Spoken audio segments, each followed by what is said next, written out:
Dünya genelinde ortaya çıkan küresel krizlerin başında gelen konulardan bir tanesi devletlerin yönetim modelleri ve sistemleridir. Bu yönetim modelleri merkezi ve merkezi olmayan sistemler olarak değişmektedir. 2011 yılında ulus devlet modeliyle varlığını sürdüren Baas rejimi çatırdamaya başlayarak 8 Aralık 2024'te yıkılmaktan kurtulamadı. 2012 yılından itibaren bütün halkların örnek alacağı demokratik ulus temelinde bir sistem Rojava, Kuzeydoğu Suriye'de yaşama geçirildi. 61 yıllık eski Baas rejiminin çökmesinin ardından Suriye halkları merkezi olmayan bir yönetimin kurulması yönünde taleplerini daha yüksek sesle dile getirdi. Buna karşı Şam'da ortaya kurulan geçici hükümet eski Baas rejiminden daha geri bir yönetim sistemini bütün Suriye üzerinde uygulamaya girişti. Buna karşı ise Kuzeydoğu Suriye, Süveyda ve sahil bölgesinde yaşayan halklar demokratik bir sistem taleplerini kendi direnişleriyle ortaya koydular.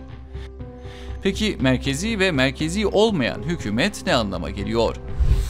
Merkezi ve merkezi olmayan hükümetler arasındaki temel fark güç ve yetkinin paylaşılma biçimidir. Merkezi sistemde tüm yetki tek bir otoritede, ulusal hükümette toplanırken merkezi olmayan sistemde güç yerel yönetimler arasında paylaştırılır. Merkezi hükümet, kararların tepede alındığı bir sistemdir. Kararlar çoğunlukla hükümetin merkezinde alınır. Burada temel stratejiler ve politikalar tek bir merkezde oluşturulur. Merkezi olmayan yönetim, ademi merkeziyetçi yönetim biçimi, bu yönetim yapısında karar alma ve uygulama yetkisini yalnızca yerel yönetim birimlerinde bulunduran bir sistemdir. Bu model, kültürel çeşitliliği yüksek ülkelerde ve coğrafyalarda daha aktif bir biçimde yaşama geçirilir. İki sistem arasındaki temel fark, yetki ve sorumluluğun dağıtım biçiminde ortaya çıkan iki ideolojinin çatışma durumudur. Merkezileşme, tüm kararların en üst organda alınması anlamına gelir. Buna karşılık merkezi olmayan yönetim modelinde yerel ve bölgesel topluma kendi kararlarını almaları için fırsatlar sunar. Bu, yaratıcılığın gelişmesine olanak tanır ve toplumun kendi rolünü oynamasına teşvik eder. Merkezi olmayan yönetimlerin temel özellikleri ise yerinden yönetim, yerel yönetimler, örneğin komünler, belediyeler, kent meclisleri gibi kendi bölgelerine özgü kararlar alabilir ve uygulayabilir. Yetki dağılımı. Merkezi hükümet elinde bulundurduğu yetkiyi yerel yönetimlere devreder. Böylelikle yerel yönetimler komiteler aracılığıyla halkın sorunlarını çözer. Katılımcılık ve şeffaflık. Toplumun söz ve karar alma hakkı sağlanır, katılımcı, demokratik ve şeffaf bir süreç işletilir. Hizmette etkinlik. Toplumun ihtiyaçları kooperatifler ve komünler aracılığıyla sağlanarak yerinde çözümler üretilir.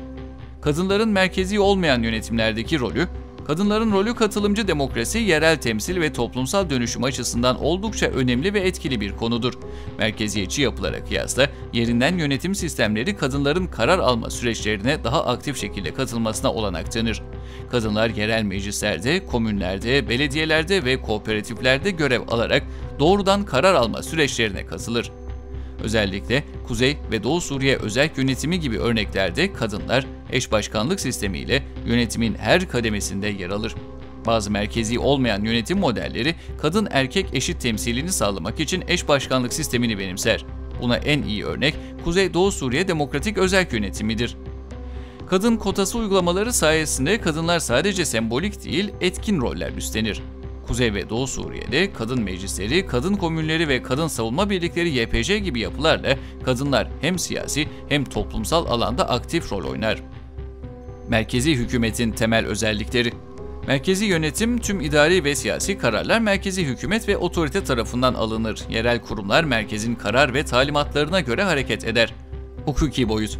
Ülkede bütün yasa ve kararlar tek bir elde toplanır. Her bölgede aynı yasalar geçerlidir. Yerellerin karar alma hakları yoktur. Merkezi hükümet yapısı. Bakanlıklar ve kamu kurumları merkezi hükümete bağlı olarak görev yapar. Her kurum oluşturulan sisteme uygun hareket eder. Devlet otoritesi. Ulus devlet modelinde kamu hizmetleri yürütülür. Bakanlık gibi kurumların ayrı bir hakimiyeti bulunmaz ve devlet adına çalışma yürütürler. Merkezi hükümette karar alma, yasama, yürütme ve yargı organları merkeze bağlı hareket eder. Bu organlar merkezi hükümetin otoritesine göre kararlar alır ve çalışır. Kadınların merkezi hükümetteki rolü. Her ne kadar merkezi yönetimlerde kadınlar yer alsa da bu sayı sınırlı tutulur ve sistemin dayattığı kodlara göre hareket eder. Son yıllarda birçok ülkede kadınların siyasi karar alma mekanizmalarına katılımı artmış olsa da hala küresel düzeyde tam eşitlikten uzaktır. Özellik: merkezi hükümet, merkezi olmayan yönetim. Yetki kaynağı: Merkezi hükümet tek yetki organıdır. Yetki, hükümet ve yerel yönetimler arasında paylaşılır.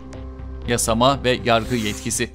Sadece merkezi hükümet yasama ve yargı yetkilerini elinde bulundurur. Yerel yönetimlerin söz hakları yoktur. Yerel yönetimler kendi bölgelerinde yasal düzenlemeler yaparak toplumun karar alma mercilerinde yer almasını sağlar. Yerel yönetimlerin rolü.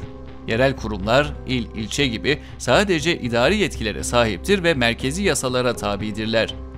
Yerel yönetimler merkezi olmayan bir yapıya sahiptir ve kendi iç işlerinde kendi kararlarını alma yetkisine sahiptirler. Örnek durumlar: güvenlik, vergiler, eğitim, sağlık ve hizmet konularında merkezi düzeyde tek bir otorite vardır. Her bölge, güvenlik, vergiler, eğitim, sağlık ve hizmet konularında özgün yapılanmalara sahiptir. Merkezi olmayan yönetim sistemini benimseyen ülkeler, genellikle federal ya da yetki genişliği esasına dayalı demokratik yapılarla yönetilir. İşte bu sistemleri uygulayan bazı örnek ülkeler. Federal sistemle yönetilen ülkeler: Almanya 16 eyalet kendi yasalarını çıkartabilir ve özel kararlar alma hakkına sahiptir. İsviçre 26 kanton, her kanton kendi özel kararlarını almaktadır. Kanada 10 eyalet ve 3 bölgeden oluşur. Eyaletler sağlık, eğitim gibi alanlarda kendi kararlarını alır. Avustralya 6 eyalet ve 2 bölgeden oluşur. Her hükümet kendi özel kararlarını alma hakkına sahiptir. Hindistan 28 eyalet ve 8 birlik bölgesidir. Her eyalet kendi hükümetini oluşturan ve yasalarını hazırlayan federal bir sistemdir. Brezilya 26 eyaletten oluşan federal bir cumhuriyettir. Her eyaletin kendi anayasası ve yasalarıyla belirlenmiş yetkileri bulunmaktadır. İspanya içinde farklı özerk bölgelere sahiptir. Parlamenter demokrasiye dayalı bir anayasal monarşi ile yönetilir. Merkezi yönetim sistemine sahip ülkeler genellikle otorite devlet yapısıyla yönetilir. Bu sistemde tüm siyasi ve idari yetkiler merkezi hükümette toplanır, yerel yönetimler sınırlı yetkilere sahip olsa da merkezi yönetime bağlıdır. Merkezi yönetim sistemine sahip ülkeler şunlardır: Fransa, üniter devlet modeliyle yönetilir, merkeziyetçi yapının en klasik örneklerinden biridir. Türkiye, üniter devlet sistemi hakimdir, Fransa modelini kendisine örnek almıştır.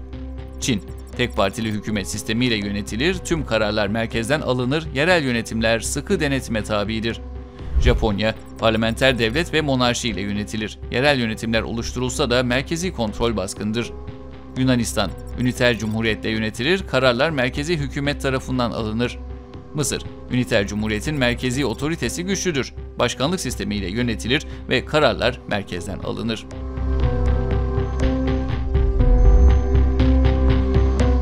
Bütün bu merkezi ve merkezi olmayan sistem tartışmaları devam ederken bugün Kuzeydoğu Suriye Demokratik Özerk Yönetim kantonlarında Önder Apo'nun demokratik ulus paradigmasına bağlı merkezi olmayan demokratik bir yönetim modeli halklar tarafından yaşama geçiriliyor.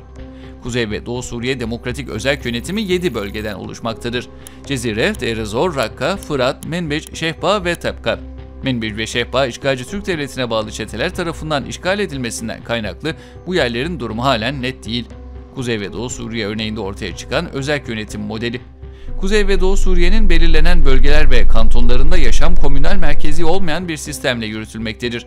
Kuzey ve Doğu Suriye Demokratik Özerk Yönetim modeli, klasik merkezi sisteme karşı atılmış cesur bir adım olarak halklar tarafından ilgiyle karşılanıyor.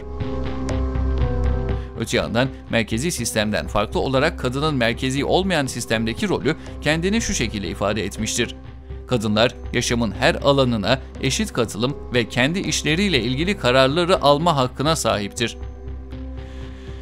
Kuzey ve Doğu Suriye Demokratik Özerk Yönetimi tarafından bütün halkların katılımıyla 134 maddelik toplumsal sözleşme yaşama geçirildi.